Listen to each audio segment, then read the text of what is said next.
Howdy, Mr. Buttons, and everyone on YouTube. It's Buttons with Gunro Games. Let's have some fun today. Nothing too serious. Nothing really to talk about. A lot of things. It's 9 o'clock here, about closing time here at this store. And been busy as usual. Still trying to get the mess of all the TCGs they're releasing. And we are going to be preparing to go out to Vegas for Bandai Fest. So that should be fun. This guy over here, Talmage, is so mad at me because I won't practice and try to be, what do they call that in Pokemon? The very best to win the LCQ. Do guys like my singing? Anyway, yeah, wants to practice for playing One Piece down at Las Vegas. So if you are in Las Vegas for Bandai Fest, definitely come and say hi. We'll be walking around and competing and playing inside events and whatnot. But yeah, everything is going smooth here. You can see my messy store. And what I'd like to talk about today, I think we want to specifically focus on this guy here, Riftbound. So we got our pre-release kit in. Let's move some of this stuff so we can kind of see my mess of what I'm working on. There's always something to ship off, always things building up. Got in some Sorcery Contested Realm. This game is still going hot. I still have a lot of orders for this game over and over and over, so it must be a fun game as patrons continue to reorder. This is a product that does come back in stock, so I don't know exactly how they're dealing with Sorcery. I believe it is still kind of print to demand. They have the beta boosters that are sometimes available, sometimes not. I think Arthurian Legends is what this one is. They just got a restock. I have not seen a Gothic restock yet, but if it's anything similar to other releases, we should be seeing some restocks of Gothic. So when that comes down the pipeline, I will let everyone know. But other than that, yeah, what we were talking about this one, we'll talk about Riftbound, and maybe I'll get a chair over here and try not to kill myself with which chair is better actually to open this up, because I did want to kind of talk about Riftbound, and we'll open up a pre-release kit. Typically I do these like pre-release kit things openings on my other channel on Gunro Games, but Rogue Deck Builder, wrong Gunro Games. Rogue Deck Builders, that was my gameplay channel, and I do eventually want to revive that, but like I said, we're stretched so thin here. I need to figure out what to do with my life so I can actually get back to doing things I once enjoyed. But Riftbound is the topic at hand for this video. To be honest, I'm kind of disappointed. What I've heard is we didn't get the release for Riftbound last time around. I'm not sure why. I don't know if we didn't put it in for doing like the pre-release event, but we've been running numbers now for the last while. I mean, we have pretty good turnouts for our Riftbounds on Saturday, and unfortunately all we got is one of these pre-release kits allocated to us, so it's not even enough to run the event. So that's why I'm like, I kind of want to open one and play myself, but I also don't know if I'm going to be taking someone's slot. It's right around there of what we already have people. I mean, there's not a lot of wiggle room if people actually show up. We have 16 kits, and I don't want to take someone's space, but I do want to open up a pre-release kit and talk about Riftbound, the future of Riftbound, where I see it going. But it's in a kind of a weird spot. So this is what I'm seeing with Riftbound, and I know that it falls on deaf ears because people don't understand the fragility of TCGs. And what I'm seeing with Riftbound is a little bit of a warning sign that we're seeing box prices still incredibly high from the first set, but we're seeing single prices just absolutely crater. And it might just be the same effect of what has happened to me. I've just, as I stated in this video, or in videos of the past about Riftbound, I just feel like I beat the game, if that makes sense. And I know I've got a lot of comments from people like, oh, Kevin, you don't play in high-level tournaments, you don't play meta, you're just playing with your group, so it does feel kinds of samey. And yeah, but we kind of do that with every TCG, and it's still fun and enjoyable. But with Riftbound, it just feels like we've really done most of what you can do with it, and I just have this kind of sense of doom that this set is not going to really add more to the experience. So more cards sometimes doesn't equate to actually like more content and more experience. Now, I hope that I am wrong, and I'm hoping there's a lot of leaders that are interesting and actually give a different feel to the game. As I stated in my other video, one of the problems I think that I have with Riftbound compared to like One Piece and even like Commander decks and Magic is they really sold on that experience that you're going to pick a leader and build a deck around it. And Riftbound, it doesn't seem to matter. It's just all about playing good stuff and good cards, and that matters so much more. I mean, there is a lot of things like the different battlefields you choose. There's a lot of things they can do with the game, and that's why I think it does have legs in the long term.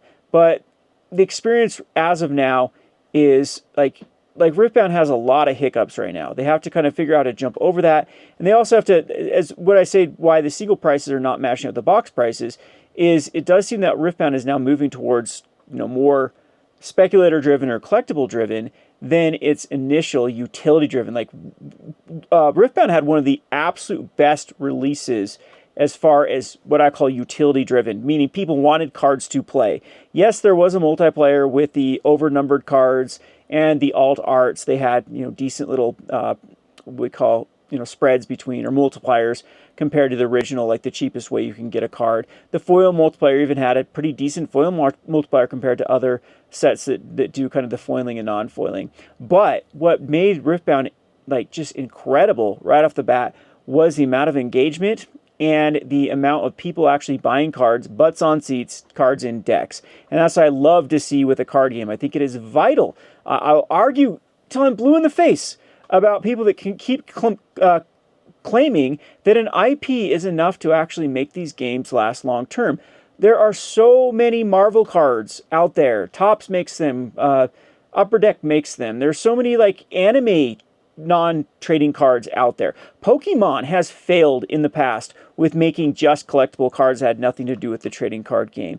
You need butts on seats, and utility is that lovely baseline that just keeps these games afloat. And so going back to like the kind of the Dragon Ball Z spike of this new TV show that's coming out and the revival of Dragon Ball, it's going to, you know, breathe a lot of life into the game. I'll see it when I believe it. I'll see it when there are butts on seats and people are actually playing the game. And most importantly, I start to see the data of, again, what I call utility trends, where people are actually buying cards specifically. That part of that ecosystem is so necessary for these TCGs to last long term.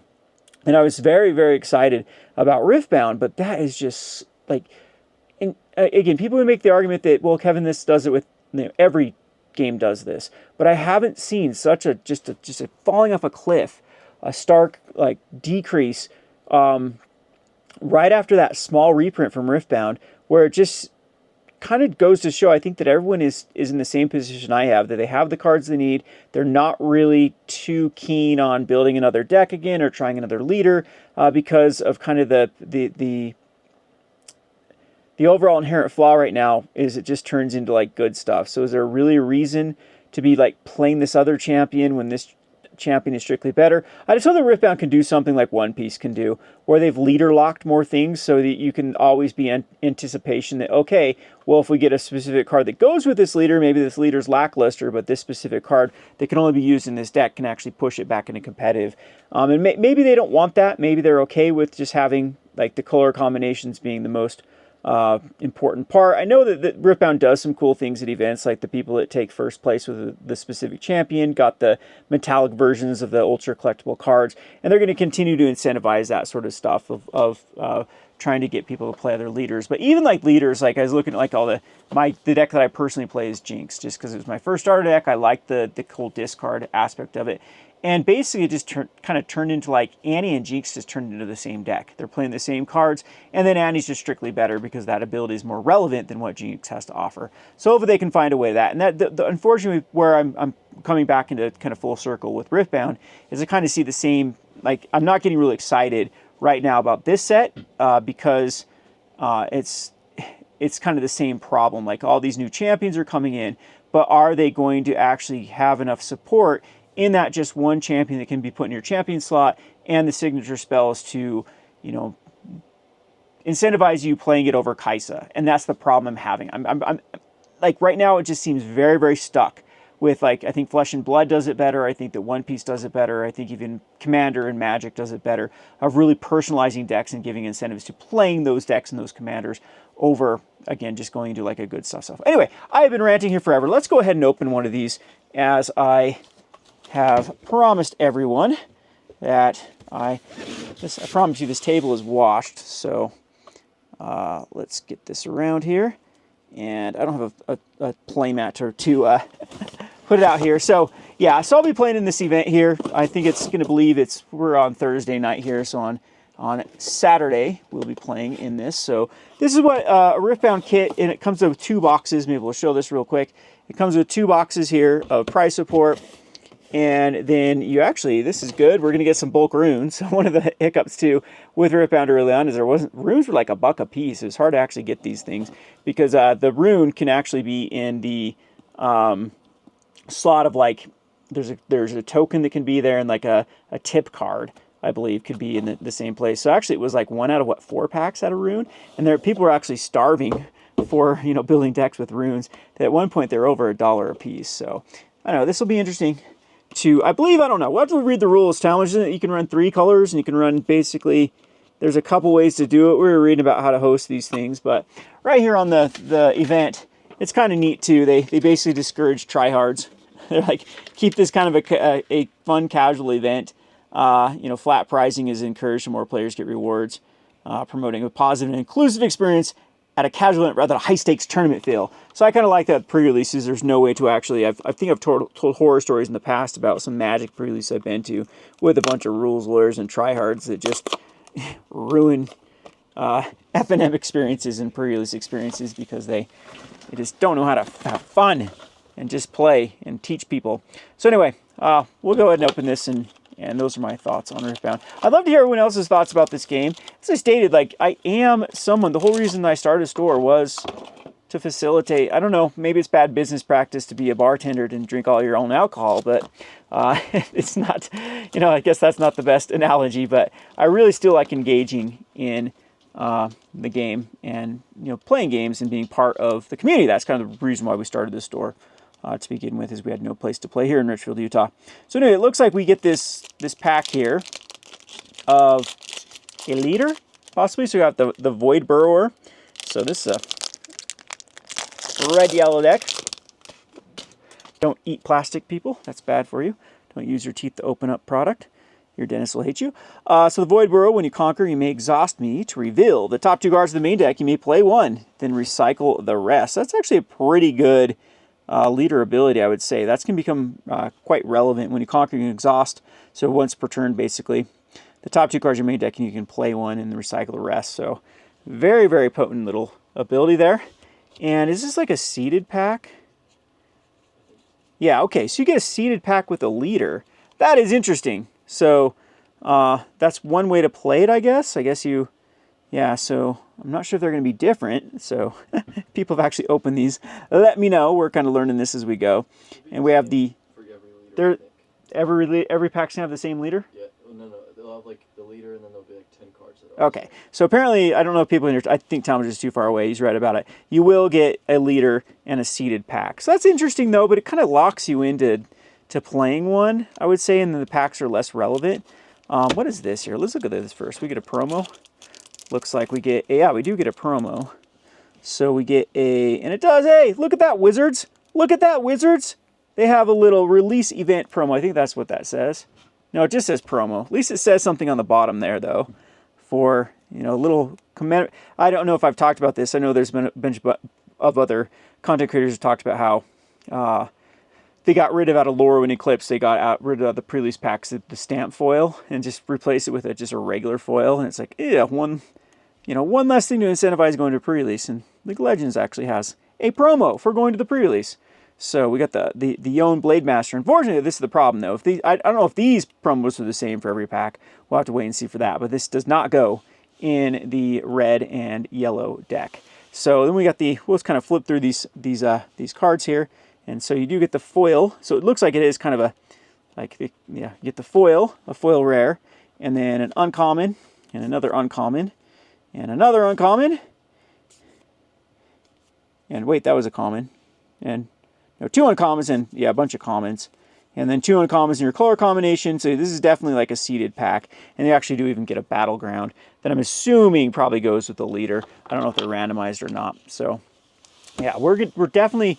And you can play 3 colors, though, Talmadge? Is that it? Yeah. So you can play 3 colors. You don't have to play a leader, I believe. You can just build a deck. You do not have to use a leader. The leader, though, does have to go in those 3 colors. You can't pair it up with 3 different colors. 2 of them do have to match, I believe. Yeah. Well, we'll read about that and figure it out. But it'll be, again, fun to kind of figure out this pre-release to see how well the limited environment for Riftbound is. Alrighty, so let's just kind of open these packs. And again, in the comment section, I would like to know everyone's experience with Riftbound. Are you still playing the game? How do you feel about the future of the game? I know I've got mixed messages from people who have actually been to events. Like some people say that they've completely bungled the events and like the side events were such a mess. And other people are like, it was such an amazing experience. So I've never been to one. So I can't report on that, but I can say that it was incredibly hot for the first few weeks, and now I think even we do have our community that, you know, the people that are really into Riftbound. I don't like the multiplayer format personally. I don't like the 2v2 either, as much as some people do. I'm more of for TCGs, I'm definitely more of a 1v1 player. If I want to play like a multiplayer game, I'll go play a board game, but that's just me. So anyway, gotta see if we get these Boots of Swiftness. That is a shiny card. Look at that one shine. It is a Boots of Swiftness. And then we got a Jax Unmatched as our rare. And got a double rare pack here with Here to Help. That's what I'm trying to do on this YouTube. Here to help everyone make good decisions and talk TCGs. So again, I'd like to hear everyone else's experience in their pre-release too. Please go attend it too. I mean, it's going to be cutthroat to try to get slots though, because our numbers were not low. We were one of the stores that put in for a lot of Riftbound for Origins. And yeah, I got a lot of it. And my numbers, this is what kind of frustrates me too, is Spiritforged, my numbers are way lower. I think it's just because so many other stores now have entered into the mix. And so unfortunately, if you are a patron, you know, this is going to be a very, very tight allocation. There's not going to be anyone that gets more in the box. And I'm going to have to save a lot for locals as well. So hopefully we get through with everyone. There will be people that are, you know, miss out on the wave number 1. And hopefully wave number 2 will come quicker.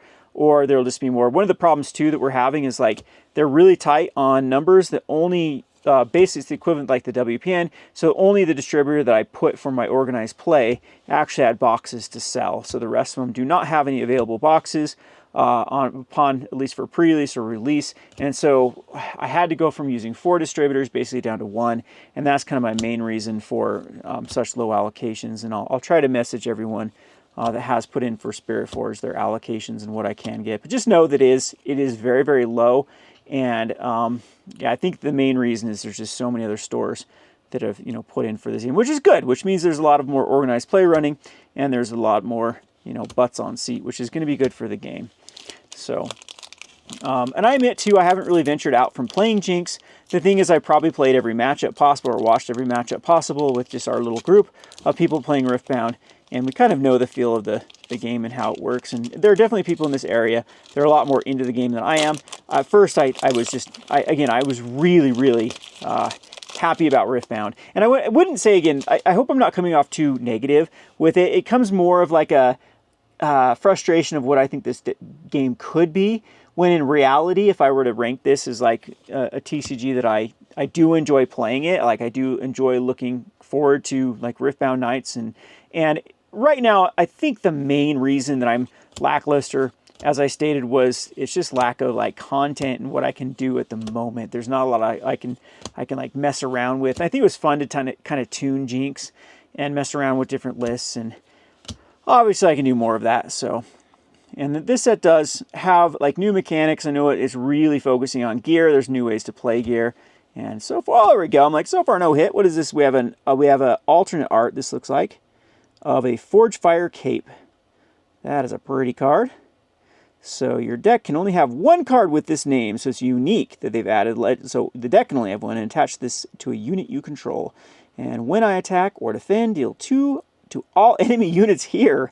Wow, that just gives it a insane ability to, you know, this hopefully will change kind of the gameplay experience with it. Oh yeah, one other thing that we were coming from Magic that we're kind of frustrated with is both Challenge and I do believe there should be more reactions. It seems we're very reaction light, and I need to be careful not to be too critical about a game that is 1 set deep. Like if I were to judge One Piece, I was never around for OPO1. If I were to judge Alpha for Magic, I mean I was there for set number 1 for Lorcana, but I probably would have kind of the same complaints of the depth. I mean, I think Lorcana, I did have that kind of complaint with it back then. I'm sure people can go back in my video archives and actually find those videos where I was messing around with Lorcana. And do we get another hit right here? Right in a row? No, just a leader. So I believe like there's other ways to do it too, that you can like draft leaders or pick leaders. there's a lot of suggestions they do for pre-releases so that people aren't really stuck on like the card that they pulled. All right, last pack here, and we will get back to work and going home. But yeah, again, so far so good with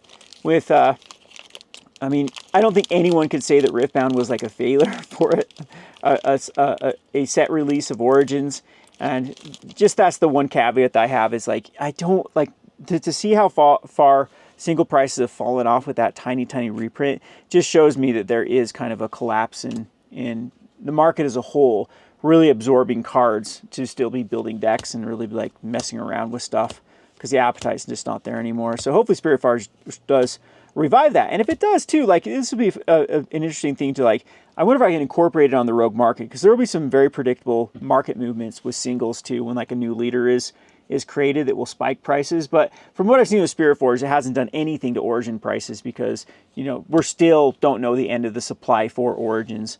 And that last little reprint actually affected the market more than we wanted to admit. So we have the one hit we got out of our packs. We got the one alt art, and we got the World Atlas, and another Here to Help. I love how shiny. These are some shiny cards. I don't remember. I thought Talmadge weren't like Origins kind of dull, and it was hard to differentiate foils from. These just seem shinier to me. I think the printing was really dark on them. Yeah. Let me grab one. I think Talmadge's going to grab a foil, but I think they've like nailed down this foil. Maybe it's just the lighting, or maybe it's just tired eyes. But these things seem to pop. These foils look prettier. Look at that. That is just popping. I grabbed a couple. All right. So, oh, yeah. Is that a comparison? Yeah, that is darker. They've definitely made them lighter. Unless they lose their luster. I think they were like that. Yeah, I think these do look better. That looks cool. I guess we have some others to compare, so I don't know if the video actually picks up. But from are you in concurrence with me, Talmadge? They look shinier? Yeah, these look better. Yeah. They look more normal. Yep. So anyway, that is kind of, again, my Riftbound experience. Maybe I'll try to get some more feedback too from my players of how they're thinking about it. But yeah, we're excited to actually run the pre-release, and I highly encourage you to go to your local events. If you are local, we might have a spot. I don't want to, like, of course, the people that are playing here are going to get priority. I do want new players for Riftbound, but it was very disappointing that it was just one pre-release kit. Because I know that for a fact too, like my favorite experience about playing in a pre-release is doing multiple of them.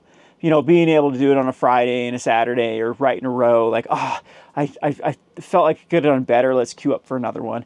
And just the opportunity to only run one is a little bit, again, disappointing compared to how many boxes we've sold and gone through and how many events we've run in the past few months with Riftbound.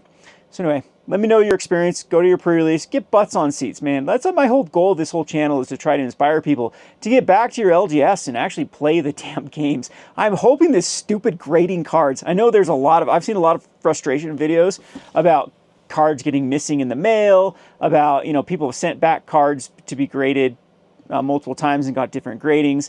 And hopefully, is it out of our system yet? Are we done? Is the crypto crash also going to just show you how fragile collectible markets are and show you what nonsense is that cardboard can be worth money? I know I'm a store owner and I should be like cheerleading this whole thing because it puts money in my pocket with people, you know, gambling and spending money unwisely. But again, my whole goal is butts on seats, people playing the game, utility driving up, like the actual need for cards to play in events. That's what I grew up with. Maybe I'm just a boomer thinking about this, of my experience of early days with TCGs, of what mattered and what didn't, where, you know, you had like 1 out of 100 people that gave two craps about collecting foils and chase cards. And again, nothing wrong with it if you personally like to do that. I think it's just got out of hand. That's my whole problem. Like back in my day, there wasn't cards that were over like a couple $100. And now this nonsense of having thousands upon thousands of dollars of cards just seems, first of all, unreasonable. And it's just begging for a crash for that type of market. Because all it's going to do is continue to have the rat race of companies trying to one-up each other of the specialness. And even within their own games, they're going to see like, okay, well, we had this chase card, we got to outdo it in the next one. And it's just not sustainable. And you know what is sustainable? Butts on seats. People actually playing the game, enjoying the game, interacting with the game. And that leads to a healthy, robust ecosystem in the long run. And I think I am one of the minority of the voices out there, because I think as a store owners, and specifically a lot of the rip and shippers and the people that just want to move product, these like big online sellers, or like I kind of call it the soulless basement sellers, I think it's a lot easier to move product when you are dealing with like the FOMO and dealing with the hype and dealing with everyone chasing and cracking things, not for utility's sake, because utility appetite does run out. That's it. I think we're definitely seeing that with Riftbound specifically, that utility, people end up having the decks they need to play. And collectability, especially under like the hype moments, has a broader, maybe larger appetite to just continue to go through products and try to, gotta find that card, gotta find that card, gotta find that card. We saw Evolving Skies is probably the perfect example for what this sort of environment creates. So anyway, I'd like to know your comments in the comment section below. As always, Kevin with Gonro Games. Thanks for watching.